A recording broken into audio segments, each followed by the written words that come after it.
কিন্তু সূরা ইখলাস দিছিলেন আল্লাহ মোহাব্বত করা। মোহাব্বত বুঝেন, যে যাদেরকে কোরআন দিলাম এরা কোরআনের সওয়াব ছাড়া, খতমের সওয়াব ছাড়া আমার কাছে চলে আসবে, এটা হয়তো হয় কি করা, এটা সম্ভব তো সম্ভব কি করা, সওয়াব ছাড়া আমার কাছে কিভাবে চলে আসবে খতমের সওয়াব ছাড়া।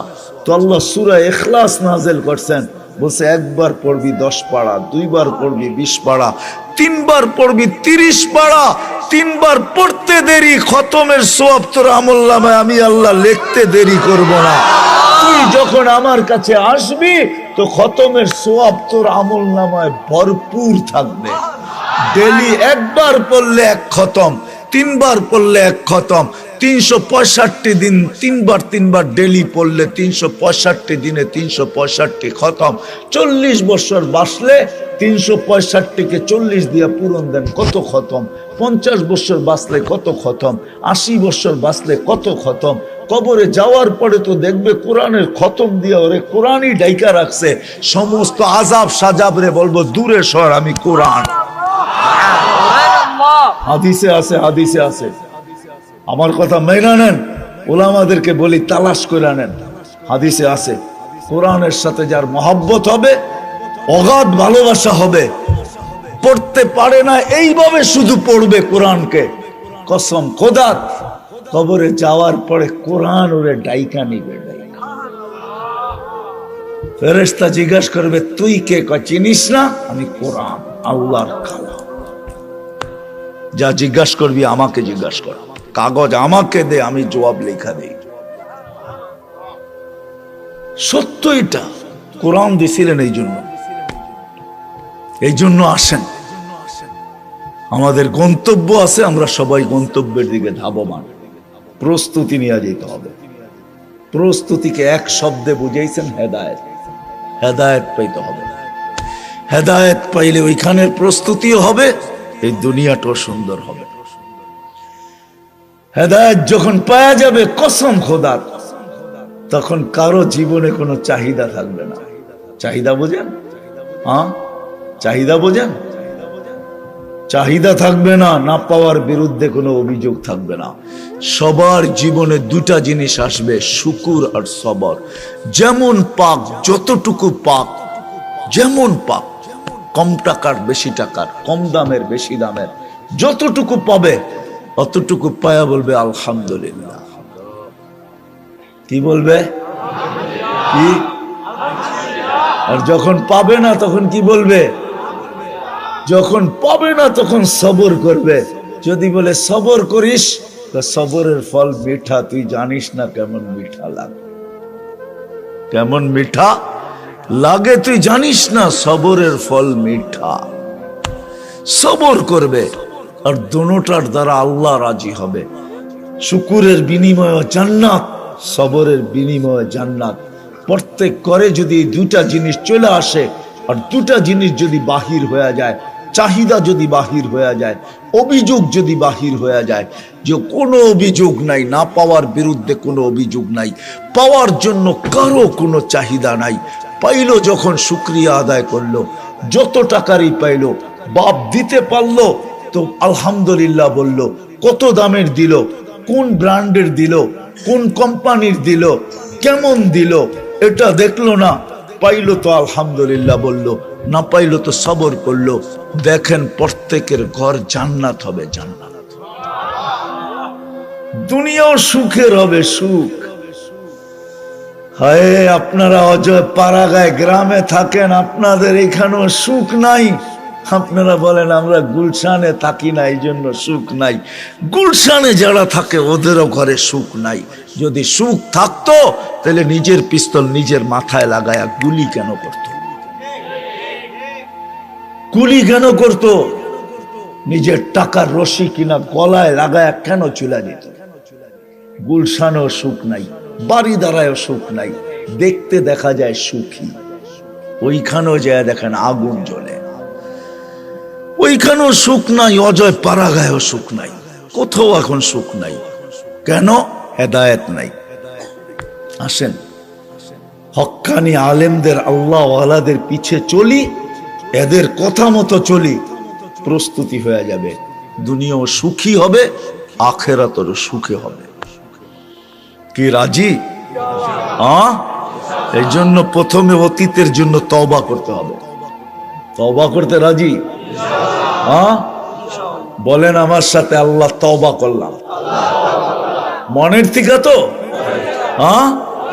নামান নামান বুঝেন, কিন্তু মনের থেকে না হইলে আব্দুল কাদের জিলানী রহমতুল্লাহ এর কথা সত্য হবে।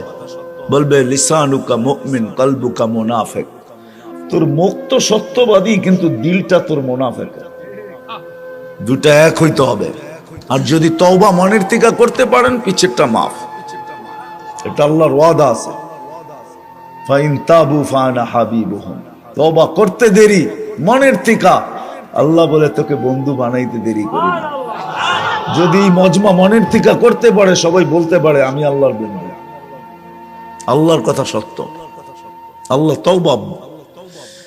আগামীর জন্য প্রস্তুতি নিতে হবে, আগামীর জন্য প্রস্তুতি। আর সবচেয়ে বড় প্রস্তুতি হেদায়েতের সবচেয়ে বড় নিদর্শন। হেদায়েতেরও নিদর্শন আছে, সবচেয়ে বড় নিদর্শন হইল 5 ওয়াক্ত নামাজ। কি 5 ওয়াক্ত মানেন? ওয়াদা করতে পারেন যে আজকের থেকে নামাজ ছাড়বো না? কে কে পারেন দেখি? আল্লাহ কবুল করুন। আপনাদের ওয়াদায় আপনারা পাক্কা হন। ওয়াদায় পাক্কা তো আল্লাহ পাক্কা। আল্লাহ ফল দিবে। শুধু শুধু বলেন নাই। ইদা সালুহা সালুহা সাইরুল আমাল। নামাজ ওকে, জিন্দেগি ওকে। নামাজ কমপ্লিট, জীবন কমপ্লিট। এই জন্য তো আমি বলি, এই উম্মত যদি কিছু না করত, 5 ওয়াক্ত নামাজ পড়তো, তাহলে পাখির মতো আল্লাহ আমাদেরকে পালতেন। ওয়াহমুর আহলাকা বিসসালাত ওয়াস্তাবির আলাইহা লা নাসআলুকা রিজকান নাহনু নারযুকুকা ওয়াল আকিবাতু লিত-তাকওয়া। শুধু নামাজ পড়তো। 5 ওয়াক্ত নামাজ যদি উম্মত পড়তো, তাহলে বিজয়ের ঝান্ডা সব সময় আমাদের বাড়ির উপরে কুদরতি ভাবে উত্তোলিত থাকতো। সত্য এটাই, যদি 5 ওয়াক্ত নামাজ পড়তো। এই জন্য যুবকদেরকে বলবো, বিশেষ করে আজকের থেকে নামাজ ছাড়বো না। ওয়াদা পাক্কা তো?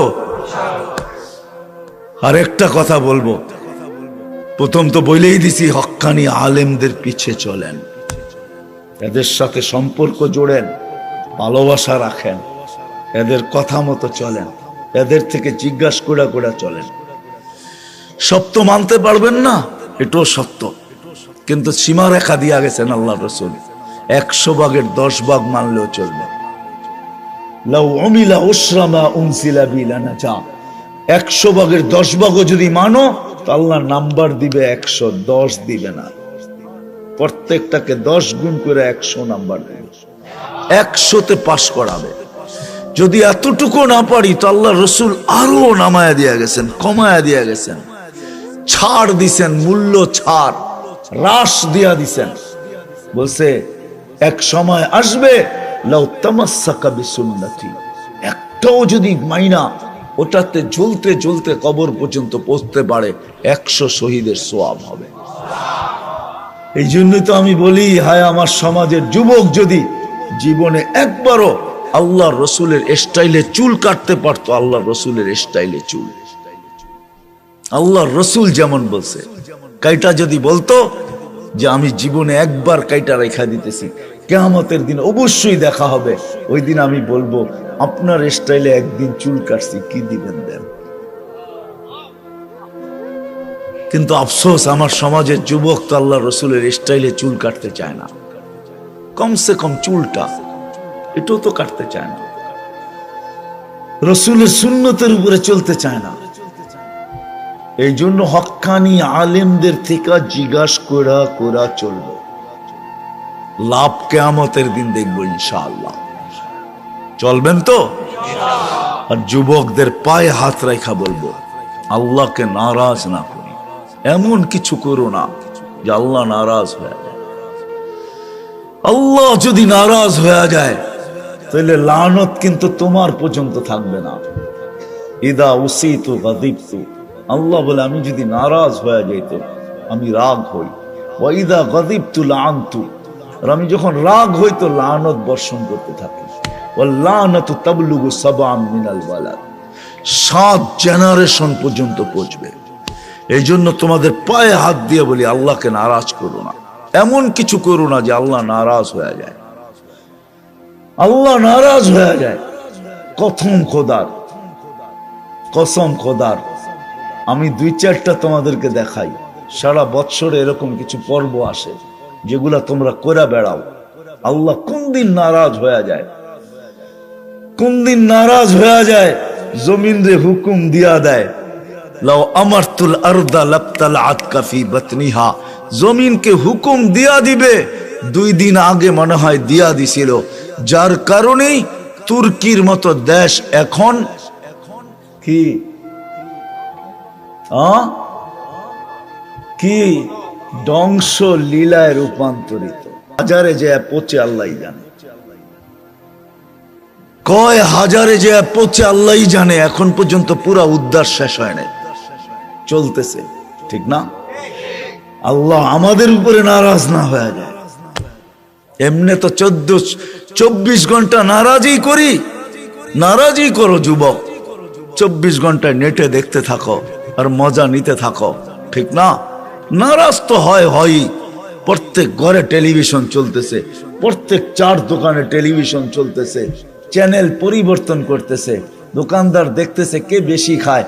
ও যদি বলে এই চ্যানেল বন্ধ করে ওই চ্যানেল চালু করো, 100-র উপরে চ্যানেল চলতে থাকে সারা দিন, ঠিক না?